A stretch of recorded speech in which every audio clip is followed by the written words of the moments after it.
Hey everyone, this is Kristan. Welcome to my first podcast. And my first guest is someone who is very popular in the music industry, who is very well known in the nightlife scene. I'm talking about DJ Patty Tiu. And on this podcast, you're going to find out the story behind the DJ and the woman behind the story. Patty Tiu is someone who lives passionately and who lives life with a purpose. She has inspired so many people and has made a difference in so many people's lives. And she is living life to the fullest, all while living with cancer. And she opted not to get treatment for it. Not only that, at 15, she tried to commit suicide and has survived. And now she's here to tell us her story. Okay guys, welcome. This is Kristan and this is basically No Holds Barred with DJ Patty Tiu.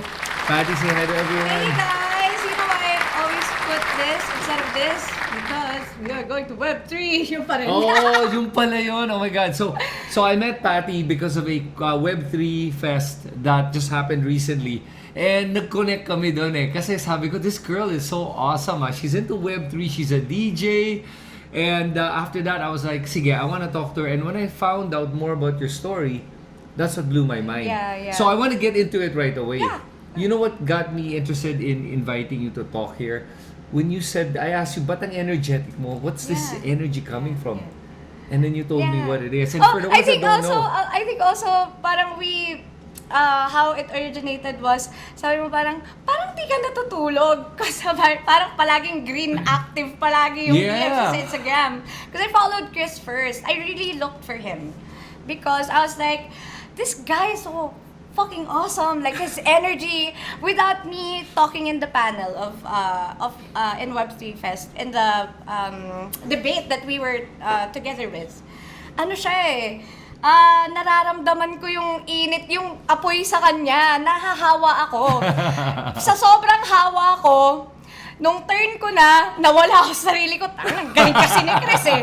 Eto na, na-lost na ako yun, na-lose ko na yung train of thought ko.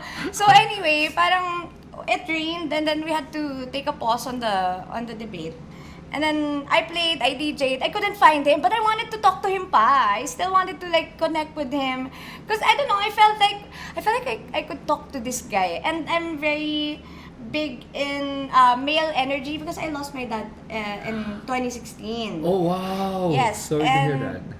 I didn't grow up with a male figure. Kasi my dad would always be away. Kasi he's a lawyer. Right. And wala akong parang kuya-kuya. So when I see somebody na mas matangkad, na mas nasingkit din, agad, ganun agad mag-kuya. Kaya nga natawa ako the way you referred to me. You said, Ahia Chris. And I was like, Ahia Chris? So Chinese. I was like, so that's when I was like, okay, this is cool. So, but I wanted to ask you, one thing that struck me was when you said what your condition is. Yeah. I think people in general, they always tell me, slow down. You're doing too many things. You're doing so many things. You're putting on so many hats. You're wearing out yourself. But what they don't know is that it's actually what's keeping me here. Kasi parang it's giving me things to live for, more meaning in my days. Yeah. Kasi, syempre, may sakit kasi ako. Right. And I think I've spoken about this in another podcast. But of course, I won't expect everyone to watch that, right? Or to have watched that, or to have read an article about my health condition. So what is your health condition? Yeah, I have esophageal cancer. Which is? So that's originating from my suicide. Yeah, I tried to take my own life when I was 15. Oh wow. Okay. How old are you now? If you don't mind asking. 33. I'm 33. Okay, so it started because of that. Yeah. Tapos? Parang hindi siya yung parang okay, may sakit siya ganun. So it came from my surgeries. So I drank something. What did you drink? Liquid sosa. Oh my gosh, okay. So, if you know what that is, that's something. It's a drink declogger. That's insane, yeah. So, nakakatunaw siya even ng buto ng chicken. Ganun siya kalakas. Okay, so ininom mo? Ininom ko siya and Actually, it's a miracle that I can still talk. It's supposed to melt my voice. Yeah, my everything, voice the box, yeah, everything, yeah. yes. Actually, when I did that, my face was burnt. Everything was burnt. Ang init pala nun. Oh my God, okay, and then obviously diretso kang ER. Oh, ano na, everything was like, there was blood everywhere, and I could tell that di ako makalunok. Like, it's hard for me to like Yeah. breathe and then swallow and everything. And when I was in the ER na, the doctors didn't know what to do. And because we lived in Valenzuela. Right, okay. And pinakamalapit na hospital sa school namin was just like a tiny, parang clinic. It's not even like a hospital, Okay. but ER and then there. And it took a while, like 3 hours for me to be attended to. And by that time, nagdikit-dikit na yung mga ano ko. Okay. Yeah. But were you afraid? I was more scared of my mom. Okay, because I was more scared of my mom in a sense like she's gonna get mad, like, ang tanga-tanga mo, anong ginawa mo, parang gano'n. Because I grew up in a household where parang ginapagalitan. Yes. Black sheep eh. Yes. Rebelde kasi ako, like, sutil ako, ang dami ko, makulit ako. black sheep din ako. Yeah. Pang ilang ka? Pangalawa. Like Ilan second, kayo? middle. 3 girls. So wala kang kuya pala. Wala talaga. Ako yun. Ako yung parang lalaki sa amin. Right, okay. Okay. So, after, then you survived that? Well, yes. Pero it was a long battle. And I guess what happened was, I just basically told my mom, let's stop going to the hospital. Hindi ko na, like, ayoko na. Ayoko na yung pakiramdam na balik tayo ng balik doon. And for a while, actually, I could only drink liquids. I couldn't eat at all. Okay. So I was so skinny. If people think that I'm skinny now, I'm by far skinnier when I was younger. Right. Especially after I got out of the hospital. To the point na may intralipids ako. So kulang na yung nutrition ko. Yeah, of course, because at the developmental age of 15, hindi ka makakain. Yes. So obviously, oo. So, kulang lahat. Right. Ano pa yun? Parang formative years ko pa siya, Exactly. di ba? Okay. So sige, I'll ask lang for the sake of the people that maybe some are going through depression or suicidal, I wanna ask, and people that don't understand this, ano yung reason mo why you wanted to commit suicide? That you actually tried it? Yeah. I think around that time, yung mga ganong years, when I was in high school yun eh, I felt mostly like on my own, by myself. I couldn't connect with my older sister because she was far older. She was already in college when I was still in first year, second year. And my younger sister would be too young for me to tell her about my woes, right? And my dad was always out for work. We weren't the type of family na open na parang, Dad, I'm having problems. Walang ganon eh. Noong mga panahon na 1990s, walang mental health, walang ganyan. Mental health, anong depression? Like, arte lang yan. Yung mga ganong area. Walang ganon. It didn't exist before. So, pag parang may dinadamdam ka, hindi yan valid kasi nag-aaral ka. You're more than blessed, you're less than any other kids there. Wala kang karapatan to feel the emotions or to be upset or sad or... Kasi swerte ka, may bahay ka, kumakain ka 3 beses sa isang araw at nag-aaral ka, may baon ka, ganyan. So parang, at that time, parang, I thought that was love when you're being provided those things. Because in our household, walang, I love you. Oh, ingat ka lang. That's when it struck me when I went to my schoolmate's birthday party, and I super remember we were eating, and then grabe sa kanya yung pag-alaga ng mom niya. It was very vocal and like right. everything, and then the gift na happy birthday ganyan.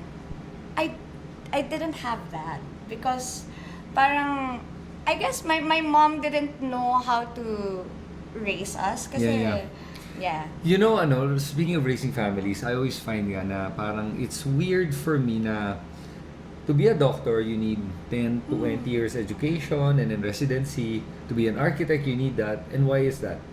Because a person's life is in your hands. Yeah. Pero for a parent, walang Wala tayong textbook, walang lessons, walang Yeah. support, and yet a person's life is in your hands. It's in your hands. And Diba? let me just add to that. My mom's mom was like a mahjong, a gambling addict, Ay, and okay. grew up in Malabon. Yeah, In a very small house. Didn't really send her to school. Parang, bahala ka na dyan. So my mom raised herself. Right. And like naghugas siya ng pinggan sa Philippine Rabbit to put herself to school. And then when she was in college, she met my dad.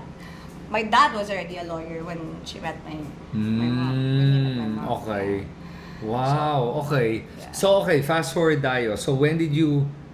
So after you tried to drink that liquid salsa and then you survived, you were okay obviously, and you started to see yourself. When did this cancer appear, and when did you first find out? Actually, right after the second surgery that we've been trying to, kasi they're trying to connect my longer intestine to whatever esophageal part was left. No, wala kasi siya. Nag-melt talaga. Yes, Oh my it's God. non-existent now. Wow, that must have been a serious surgery. Very, very serious. Okay. I actually have A scar? Oh, yeah. So I have the gastrostomy hole here, just in any case, back up. If ever I can't eat na talaga. Pasok dito. Yes, I can. I can call There's nurse. I can call. Yes, There's this is yes. a plug there. Yes. Oh my So gosh. I could just get in the, what do you call it, the intubation process. Yeah. And then Ready to go in ready to go, case. yes. Oh my gosh. Okay. And by the way, that's not painful. It's really painful when that happens. When they have to open it up. Of course, they're gonna open right inside. Yeah. So, nandyan lang siya. My gosh. Para may backup lang. Kasi better na meron Kaysa yung wala. Kasi Tapos, magugutom ako. Yeah. Oh. And I wouldn't live with just water. Yeah, of course. Wow. Patty, your story is getting more and more interesting than the first time I thought about this. Okay, so what year was it when you found out you had the cancer? We found out that there's a possibility that would happen after the second operation, Which is around 2010.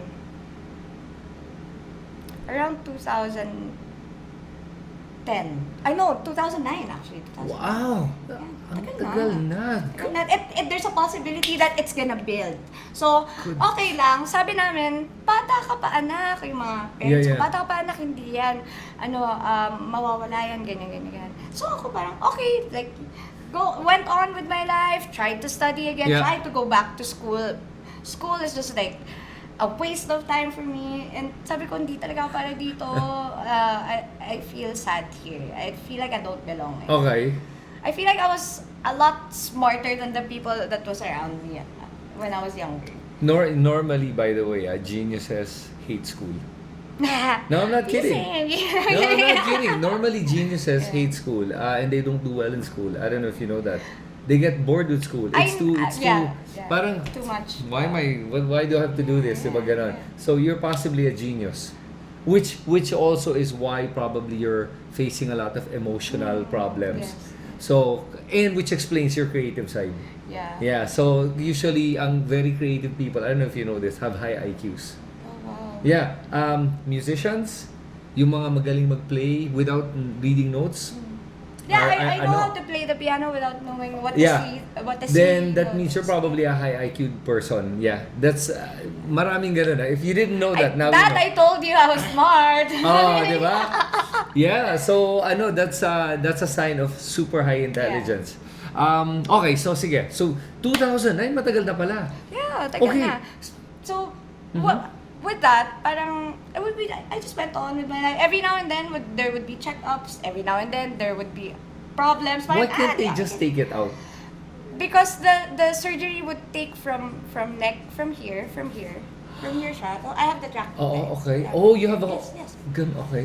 So, they're gonna cut, they're gonna cut from here until below my... Oh my God, ganun kaseryoso yes, pala. and at that time, the doctors just didn't see any way of me, parang having a higher probability of surviving If it. they took it off. Kasi Yes. you're saying they're gonna take out Yes. everything basically and Yes. replace it. Oh, so ako parang, no. I want to keep my body. I want to be able to like move the way I move. Yes, Kasi yes. bata pa ako, I wanted to get into sports. Yeah, yeah. I wanted to act. I wanted to sing, dance. Right. But sabi ko, if gagawin niya yan, na-imagine ko na yung recovery time for me. Yun palang, Well, baka yun ikamatay ko. Kinuwento mo pa lang, bubuksan ka from here to here. Like, yeah, okay. Naintindihan ko na kung bakit. Around that time, we didn't have any, our mga equipment sa hospital. Yes, yes. Wala pang mga laser, Yes, whatever. yes, oo. Ngayon kasi itong gastrostomy operation na to, you actually don't have to be operated anymore. You don't need to be cut anymore. Meron na ngayon Yung parang tutusok mo micro-incision, na. tapos may camera na, tapos... sunog, Yes, and then cut, sunog. Dati, they have to cut, ayan, they cut Yeah, me, oo cut nga, me here, wow. and then they have to move my stomach, and then I felt Oh it. my God. Yeah, I'm sorry, I'm being... Graphic I have na. to be verbal and a bit visual about it so you understand where I came from and where I'm coming from. Wow, okay. So you had this. When did you start learning or discovering yourself? Kasi this is a discovery yeah. From somebody who was suicidal, wanted to end their life, to discovering yourself. I guess the discovery and me just basically telling myself na after what happened, it was actually as soon as I opened my eyes when I died for 4 minutes. So I already died eh. I died na for 4 minutes on that when they cut it here. When they cut me here, they have to put kasi yung pang-oxygen. Hindi na kasi kaya sa mouth ko, nag-block eh. Yes. Nag-block siya. So, there's no way that they could make sure that my oxygen levels were stable. So, they had to cut me again here. Now, as soon as they cut me here, may flesh na nagbara. Oh shoot, May okay. nagbara na flesh, so parang, okay, nagpanic. Yeah. Ako naman parang, ako rin, like, I can't breathe, hindi ako makahinga. And then, wala na, like, I just, basically what happened was, I could feel myself, like, asking for help, and then everyone was like panicking, and then someone was running, but tapos nagpe-fade na siya slowly, and it was just like a slow shot, and then it was like a ting. Walang pain na. Wala na, but I peed. I felt myself pee. Okay, pero you Yeah. couldn't move, you I couldn't couldn't talk. move, but I felt my feet like curl. Oh wow. Like it curled, and then I asked this a few years after na. I asked my sister because I've never, it was still traumatic for me to touch that story. Okay. Before. Okay. Like ayoko pinag-usapan Okay. yung suicide ko, ayoko na nabibring up siya. Ayoko na parang nadadaan dun sa school where I did it. Ayoko na parang nabibring up yung food na gusto ko na hindi ko makain. Okay. So, there were so many factors around it. But then when I got over that, I asked my sister, what happened? How did I look like? Like, what happened to me? I was purple daw. Tapos ginanon na daw ako ng Tinakpan na. Tinakpan na ako. Okay. Tinakpan na ako. And then my mom was like, gumagalaw pa yung second toe niya. And then- Try nyo pa. Then, nilaban nung mom ko. And then, eventually, yung... Okay, so the moment you died, That's there. do you remember anything? I'm curious na ngayon. What was it like? Yung I think experience na yun that was the... Do you see the light? May ganun ba yun? There was no light actually, but I could hear like choir, parang hymn, like. Okay, and then did you understand that it was 4 minutes o parang ano? I parang just knew that after na parang how long was I out? Parang I was gone daw for 4 minutes, and then tsaka lang nung ginanon ako nung whatever you want to call it. Nung nagganon na, nagkaroon na ng light, tsaka na daw unti-unti parang nagka-color na like yung lips ko, ganyan. Oh, and then my mom was nagwawala syempre sa hospital. I was like, muntik niyo nang patayin yung anak ko kasi ayaw, parang basically, parang they let go of me lang like that. Parang she believed that she's still gonna live pa. Yes, so okay. what part of your life when you realized na I want to do this, you found purpose na, and everything started to work na for you? Well, first, it's when I realized that nagsing ako. Like, akala ko patay na ako. Buhay pa pala ako. Yun that episode, right? And then I just promised myself that it wasn't nga for me which is, I think, says a lot about my personality. I wanted to live so I could help my parents pay our debts in the hospital because we spent so much that we had to let go a lot of things. Let go of like a land that Right. ganun kamahal kasi Oh ang my tindi gosh. ng ginastos ng parents Yeah. for that.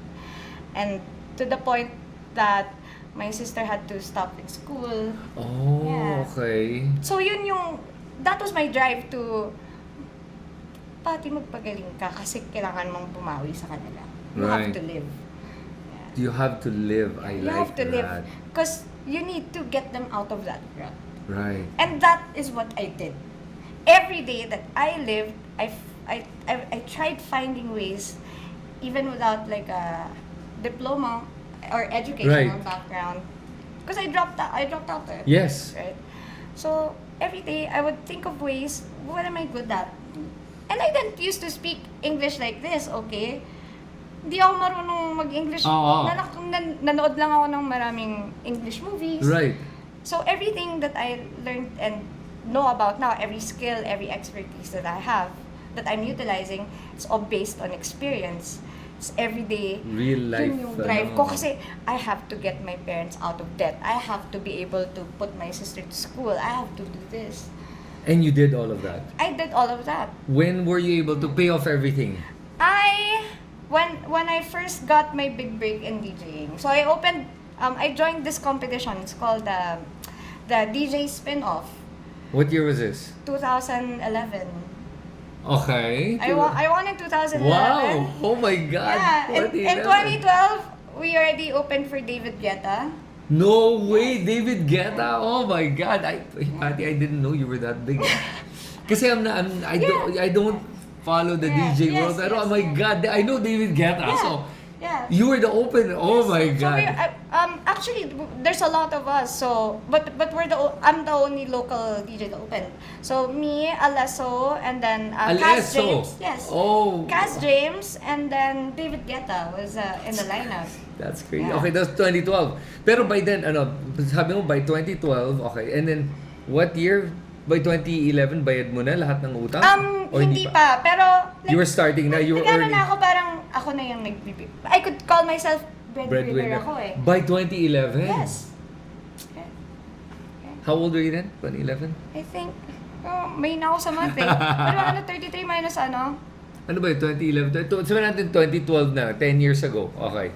So, you're ngayon? How old you're today? I'm 33, 23. So, 23. Yeah. Wow. So, Early 20, 20s, 22, 21, 22. Yeah. So, Okay. until now, hindi pa rin ako mayaman. Pero But ikaw yung breadwinner. Yes, I'm fulfilled. That's because, amazing. like, anything my mom needs, I could give it to her, right?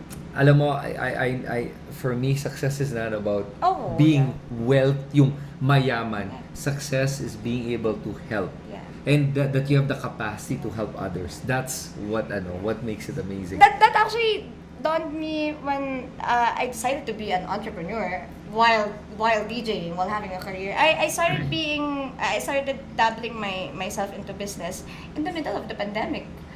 That was the first time you got into Yes, business? I opened a mobile tattoo. Like a tattoo truck. Oh, wow. Yeah. That would go to places. Yes, Oh, so wow. it goes around different cities. I just thought of doing something cool. Kasi naloko ako nung business partners ko sa tattoo shop eh. Oh, From shoots. the past. Sabi ko, tangina na, nakawan na naman ako. Bakit ba? So, sabi ko, baka naman, people think, or these business people think, I'm only good as a partner. They're just using my face. And Yeah. like, they don't really believe in me as a businesswoman. So, I'm gonna fucking prove them wrong. I'm gonna found my own business. So, I founded it. And What's it called? Thompson Collective. Ah, okay. Right. And you have an Instagram, Yes, all of that. yeah. Okay. So for people that are interested in getting a tattoo, They come to your home. Yeah. Galing, okay. So, but how I did the business model was, hindi lang siya, that's why I called it a collective. Para, pag tinanggal ko yung mga gamit na pang tattoo dyan, meron pa tayong pwedeng gawin dyan sa truck na yan. Which is like a mobile streaming studio, a mobile podcast studio. Yes, wait, I have to see that. Yes, way. No, saan nakalagay? Saan siya ngayon? Right now it's in Arcovia kasi it has a road show this weekend. Oh, I mean for Saturday, Friday and Saturday. So what's the roadshow about?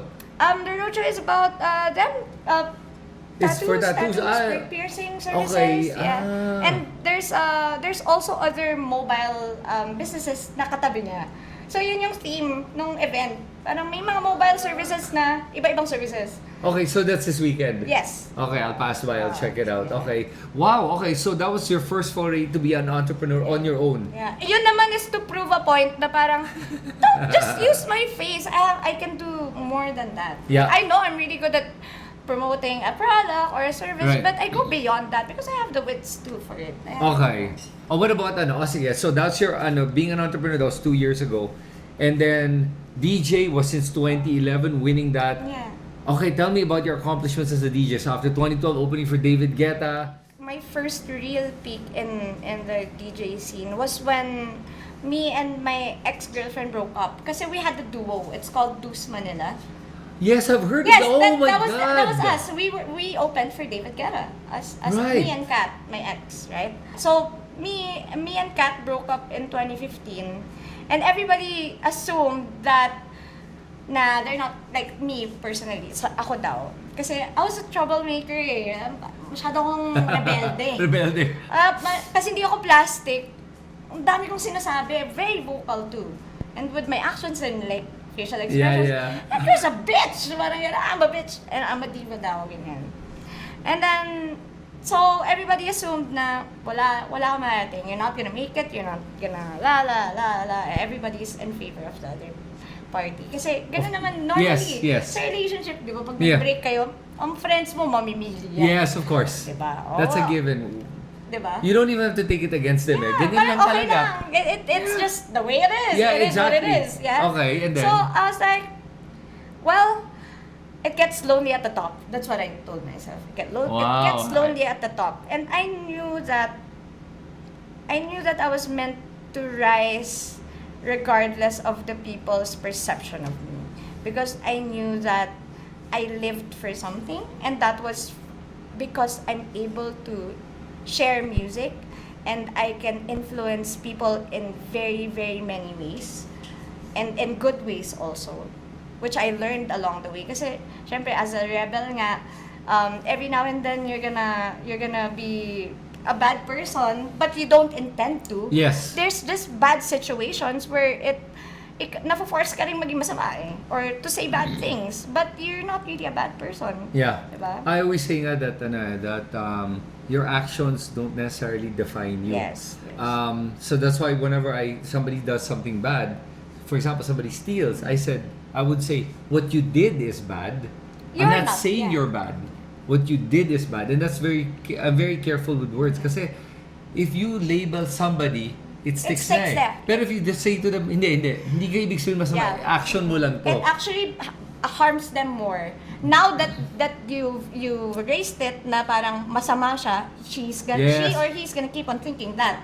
I-embody niya na yun. Imbis na sabihin Yeah. mo, masama yung ginawa mo. Pag sinabi mo, ikaw yung masama, iba yun Iba eh. yun, yeah. Kaya that's why I always say, masama yung ginawa mo. May pagkakaiba yan. Hindi ikaw ang action mo. Yeah. So, iba yun eh. So, okay. So, is this why you're so driven? Yes.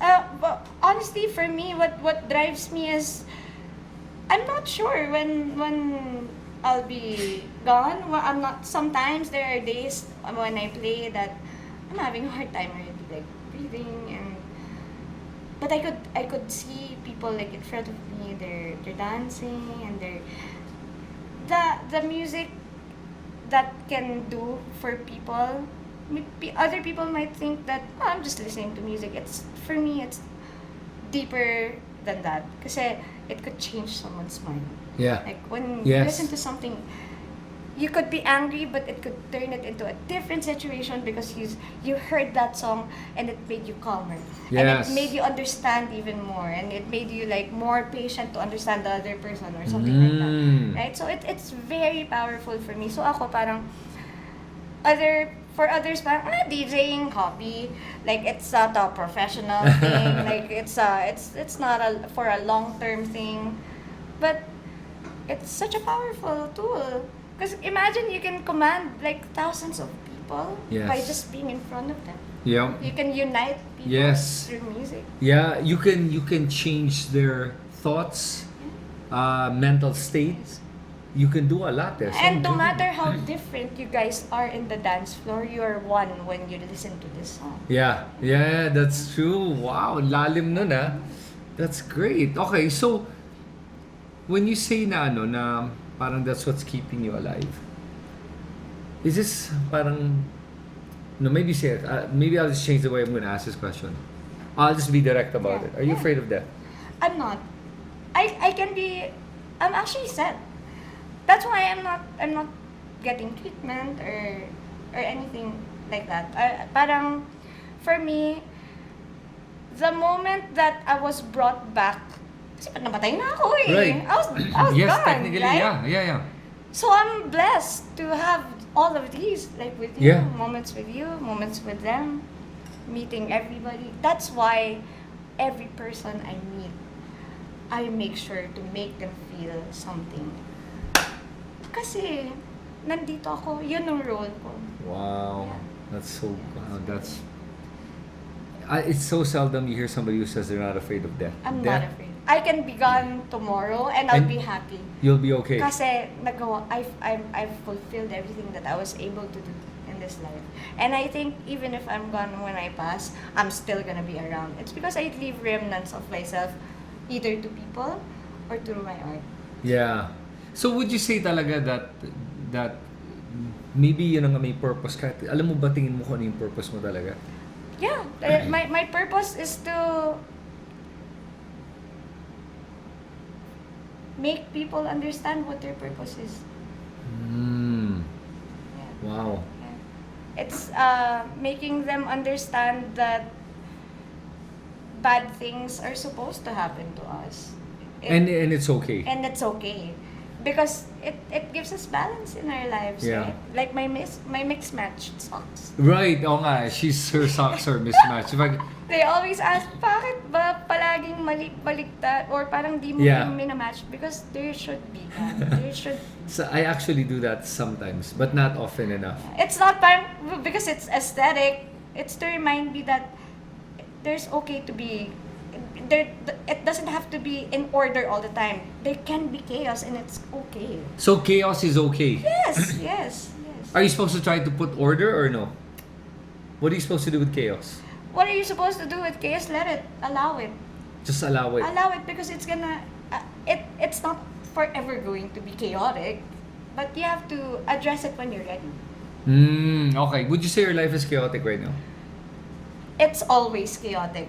In every sector, kumbaga parang in love, let's say, it's chaotic right now because I'm separated with my husband, right? Mm-hmm. And I just realized that I still like girls. So it's a sexual preference chaos kind of thing.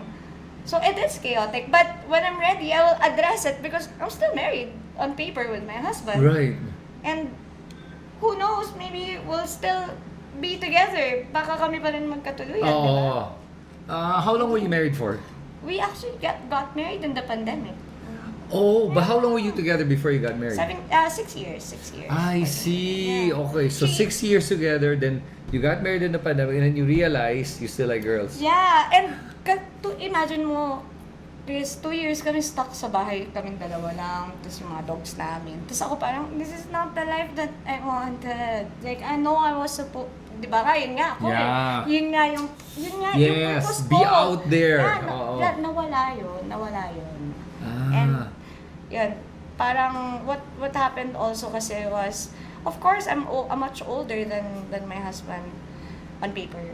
just have to like Yeah. disclaimer kasi of course people would see me dating girls and they have to know. Yes. Right? Kasi baka sabihin, are they in an open relationship? But I mean, I don't give a fuck, right? So I never really give a fuck about other people's thought of me. Yes. But it's for like, you know, the other person or I'm seeing. Yes. Sa akin wala akong pakialam. It's for either my friends, my family, and the other person I'm gonna be seeing in the future. Yes, okay. Pero love life is not your priority right now. It's not. Kasi I'm loving life right now. You're loving life. I mean, Okay. parang, why would I look for giving love to just one specific person if I can give it to a lot of people? You know, or a cause, or something bigger than ourselves, right? You know, alam mo there's gonna be people listening to this that needed to hear those messages that you have. And I know you've touched a lot of people's lives in more ways than one, ano. You were mentioning to me that I need to get the story straight. May inadopt ka? Oh, yeah. So ano yeah. yung kwento na yun? Kasi you don't have kids. Yeah. So ano tong kwento nung inadopt mo in particular? Because I was like, what does that mean? Oh, si Maria, iiyak na yan. Yeah, we're gonna show her on cam later. Hindi siya makakatago. Okay, so ano nang kwento mo nga sa akin yun? Okay, so si Maria, palagi siyang, long time fan ko na siya. Kailan ba, Mar? Okay, so 2015. Okay. Ever since... Can we get Mar here? Mar, you wanna come here? Mar, Okay lang. Come here. Yeah, para at least hindi na ako mag-b-roll, papakita ko na lang. Halika, Mar. Come here. Yeah. Your story is important. Halika. Yeah, it is. Halika, anak. I call them anak, all of them. Oh. Anak, even when I get mad at them, anak naman eh. Parang Oh. gano'n, parang they're really like Ayan, this my is Mar. kids. Okay, so anong kwento ni Mar? Sige. Si O maybe Mar, get a turn na lang for sure, Mar. bilis. Para lang sama na natin sa kwento habang nakikinig ako. So si Mar is she has a kid also. She has a baby. Okay. She had a baby when she was 20 years old. Okay. You're 25 now, no? 25, okay. 25 now. She always messages me on Twitter and I always seem to nababasa ko. Yes. And at times that I'm very sad and very lonely, she's also very sad and very lonely. She always says things like, ano sasabihin? Hindi ko po alam kung anong gagawin ko sa buhay ko. Wala po akong purpose, ganyan. Thank you for inspiring us. Ganyan. O parang may mga days po hindi ko na po talaga alam kung kaya ko pa po mabuhay bukas, parang mga ganun yung sinasabi. Okay. Ito, may suicidal rin siya, like parang tendencies. Okay. So I guess that's what made us resonate Yes, with each other, yeah. And in a way, parang sabi ko, okay, you don't know what your purpose is, I'm good at that. Halika, pumunta ka bukas sa office din ako. Tapos sabi, gusto niyo po ngayon na? Sabi ko, okay, sige, babayaran ko yung angkas, pumunta ka na sa office. And right then and there. And when did that happen now? September 28. Ngayon? 2018? Hindi, ito lang. September Just lang. recently. Ay, okay. Oh. Just recently. Oh. Yeah, when she walked in the office, nakasimangot, like, hindi nakaayos, tapos parang palaging nakatulala. And then, parang every day na nagkakasama, babe, nagkakakulay na yung buhok niya. So, ikaw pala may kasalanan ng social. Ginawa ka niyang personal mannequin niya. Hindi ka, we're gonna dye your hair, ganon. Kaya pala magkakulay na buhok. May extra dye akong natira from my dye. Halika, let me dye yours. Halika dito, ito ang isuot mo. Halika, iganyan natin yan. And then eventually, she started learning how to speak in English with clients. Like, ganito, gawin mo, anak, ganito ka. Ganito. Nice. She found her purpose in serving me as my assistant. That's great. And you needed an assistant, Yes, so yes. it works out. And not just me, she can assist anybody else too, right? Yeah, ang galing. And Okay. I told her, if you have any other things that you're passionate with, I will support it. I'll pay for everything. You go do you. Wow. Yeah, even VJ, si Verhel, my driver, drives Grab, Angkas, Joyride, Lalamove, lahat na ng classic app meron siya. Sige, sandali. Pakita naman natin si BJ. Thank you, Parang MMK episode ba to? Wala, BJ, wala ka ng choice. Binanggit ka na, kailangan ka magpakita Pakita ka lang. So okay. So anong kwento ni BJ? Sige.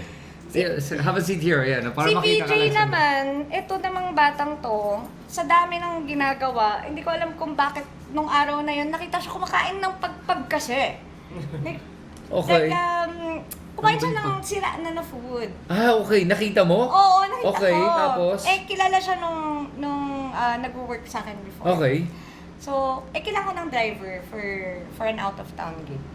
So, sabi ko, sige, kunin mo siya. Nagustuhan ko siya kasi hindi mareklamo, Oo. tapos kalog, Yeah. bata pa. Oo. Sumasayaw pa to. Okay. Breakdance. Nag-breakdance siya, kaya nga Okay. That's why it ignited the dancer in me again because of him.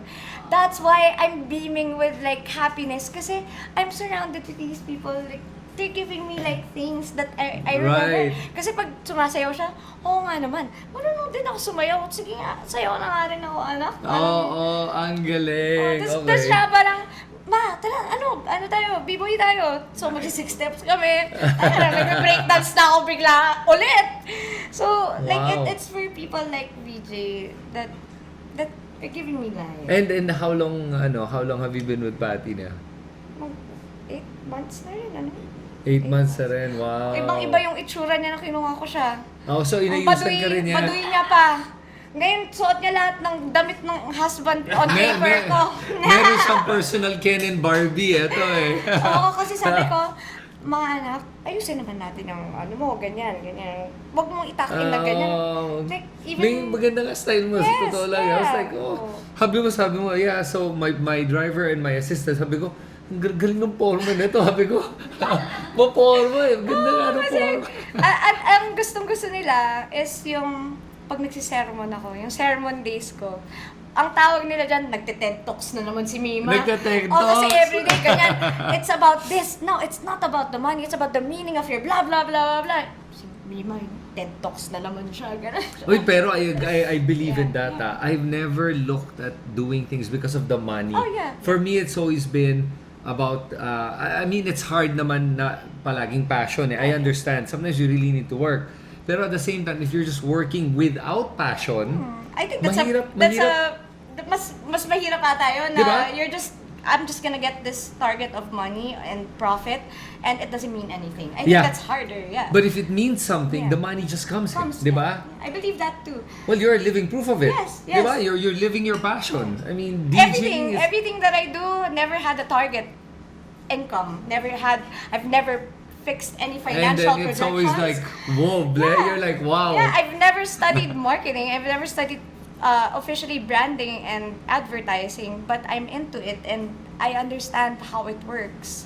And just because I'm passionate and I know that I have the ability to share my passion, Yeah. then I got into it, diba? That's Parang amazing. Nothing Okay.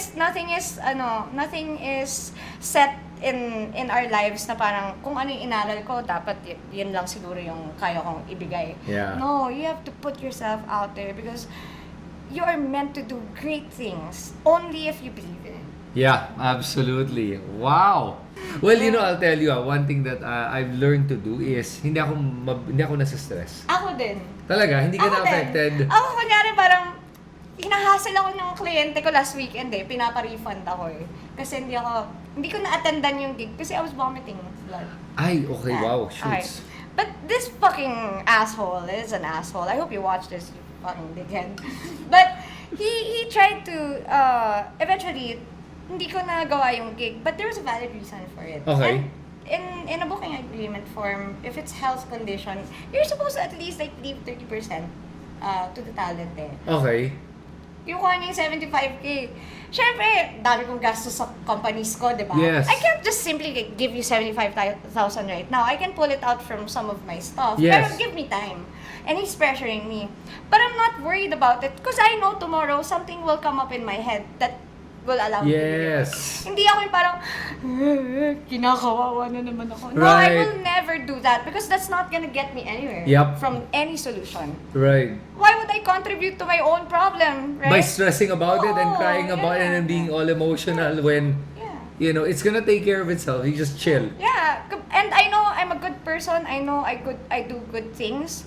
I know that I earn my money from good things that I do, and I'm sharing it with people. So sees that Nakita niya kahit balibalik rin natin yung mundo. Yeah. kahit yung ibang tao hindi nila nakikita na mabuti akong tao, siya alam niya. Right. And that's the most alone, important. yes, that alone will keep me safe Yeah. and secure. Yeah. Okay, so two things I wanted to ask you from what you said. Number one, are you like, is that normal? You just said you vomit blood, Yeah. and is that like, how often does this happen? Usually it's when I'm really really tired. Really really you- tired, meaning it's my fourth day that I haven't slept. Okay, well, do you go to the hospital when it happens or hindi? No. No, I mean, you know that Yeah, okay na yan? Like, it's a discharge. I just know that it's nothing from- serious? It's serious, of course. Yeah. Right, don't you think you should go to the hospital? If I go to the hospital, they might not make me leave anymore.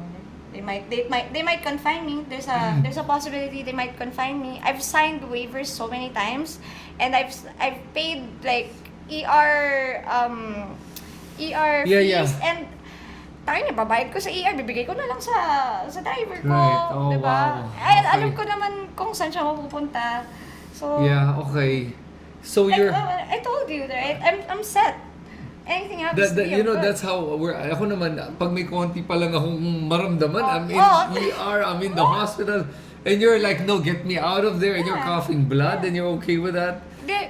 There was one show in Circuit, right? I was playing, and then it's the picture I showed Yeah, you. yeah, you showed me, yeah. And there I was was having blood. a hard time breathing, and yun pala, like, para siyang retrograde ng blood. Kasi, sarado na to eh. Tapos, nakikis-kiss siya Oh my God. from here. So, merong certain friction Okay. from my internal organs that makes me vomit blood. And also, nahihirapan ako huminga eh. Oo. Yung trachea ko affected din siya. Okay. Wow, okay. Actually, So, itong voice ko na to, buti nga nag-improve na siya. Dati sobrang high note. As in, kasi okay. affected siya. Yeah, yeah. But I guess throughout the years, medyo nag-open up din yung Yes. voice box ko, which is thank God. Because I'd probably have a hard time getting jobs, right? Yeah, so, okay. And I guess I learned how to be confident in myself also in my story. Before, I used to be so ashamed. I couldn't wear my sports bras like that. Like, I'm ashamed of my scars. Yeah. But now I understand that it's my badge of honor for Yes. surviving everything that I've gone through. Yeah. And it's a good conversation starter Yeah. to share to people what happened to me, and that maybe it can change their life too. Yeah, okay. Wow, I'm telling you, you're already changing lives by just sharing it right now. So, okay, my next question, do you believe in God? How religious? I mean, no, sorry, you do believe in God. It sounds like... I won't call it God, but I believe that someone or an entity, something, is guiding me all the time. All the time. Okay. So there's no denomination. There's no denomination. Like, I don't go to church. If my mom asks me to, I'll go with her. But I don't. It's not a basis of being of doing good or of being kind. It's not the religion. It's Yeah. not. If you know yourself, you don't need a Bible. You don't need Yeah. group classes or Yeah. someone to tell you what to do. You should know it inside you on what's good and what's not. Oh, wow. Okay, so I'm gonna end it with that. Ang ganda nung sinabi mo. So, okay, for the people that are watching, there are a lot of people, especially now, ang dami talagang may mga mental health issues, very troubled psychologically. What do you have to say to them? And especially for those that are suicidal. Yeah. What's your message? So for people who are going through something, I know how it feels. If you feel that you're alone, you're not. If you feel that nobody loves you or nobody cares for you, someone always does. So reach out to the people. Do not assume that you're alone or you're by yourself, and don't do what I did, because it's such a waste. It's an opportunity missed, because you're a beautiful human being. You're meant to do great things. Reach out to people. That's how we're all gonna survive it. We have to be together. We're human. We need human connection, and we need to communicate with each other, diba? And just be together. Yeah. I love it. Thank you so much, Patty. I really appreciate your time. Yeah. Medyo may konti din doon. So, And for all the people watching, I hope you guys also picked up a lot as much as I did. I really enjoyed our conversation. And of course, there's my cat Ginger, who's always very loving. Thank you so much. And this won't be the last time we're going to be talking, I'm sure. Yeah, because and connecting. we'll have a podcast about Web3 shit. Oh yeah, exactly. So, okay, thank you everyone. This is Kristan, Patty Tiu. See you guys. Bye-bye. Wow! Yay!